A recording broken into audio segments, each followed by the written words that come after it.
CRF250L 2013.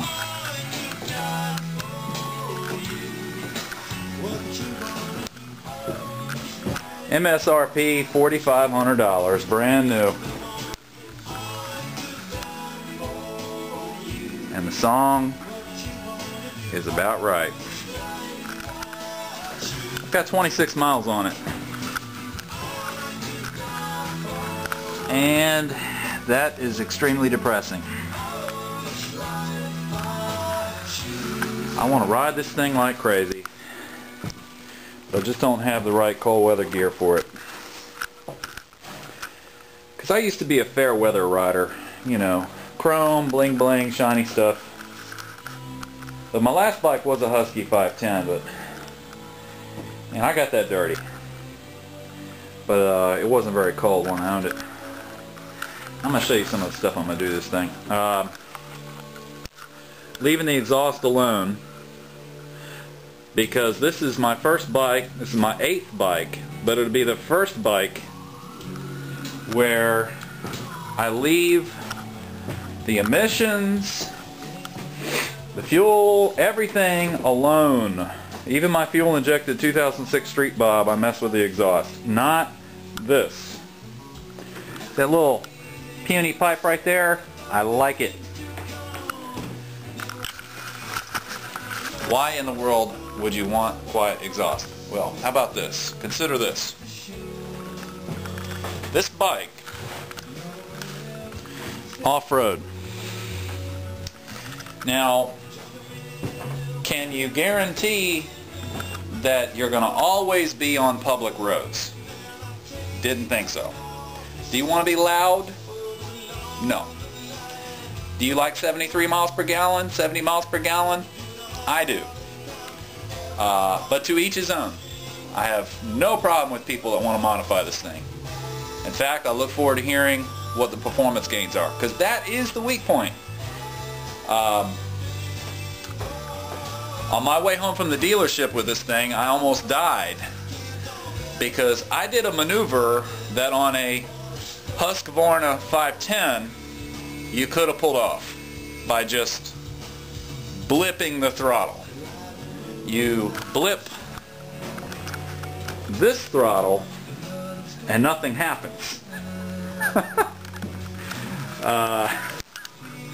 But other than the lack of power, which I actually like, because I don't want to pop wheelies, I don't want to crash, though I know I still will. Everything else about the bike is perfect. The seat height is lower than any bike of this style that I've ever had. Though it is hard as a rock, especially right now that I can see my breath. Very hard seat. Gonna fix that. Bark busters. Windscreen for longer rides. I'll probably take it off for when I'm doing crazy stuff like South Peddler. This is interesting. How you like that horn? Now, when I saw that horn, I thought, wow, wouldn't it be great if that was a air horn sticking out right there? And you ran the tube up here, back piece back here.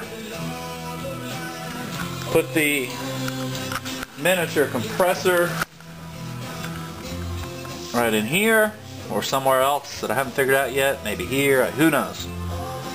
Somewhere fairly protected from mud, rocks. And pipe that button right there to a relay and have that 12-volt battery hooked right through an inline fuse through that relay and into an air horn. So stay tuned for that. That's going to be fun. I'm going to do it. I already got wife approval. That's what you need. Let's see. Anything else? Oh yeah. Rack back here. Man rack with the low profile gas tank. Definitely going that route. Skid plate from Ricochet up here. Gonna get that. They've worked out some bugs out on that. I'm gonna definitely cash in on that. Love those guys that work out the bugs, boy. That's good stuff. So I'll keep you tuned. Highly recommended. I don't see myself ever selling it, ever.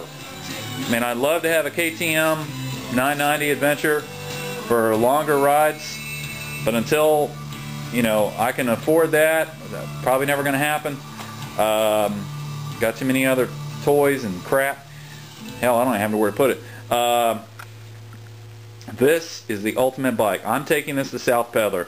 You've seen my videos potentially at South Peddler with the Husky 510. I figure if I can handle that, I can handle this. Now, the Husky was about 40 pounds lighter than this thing, and boy did I feel that when I pushed this bike up the ramp. But when I'm riding it, let me put it this way, when I'm riding this thing,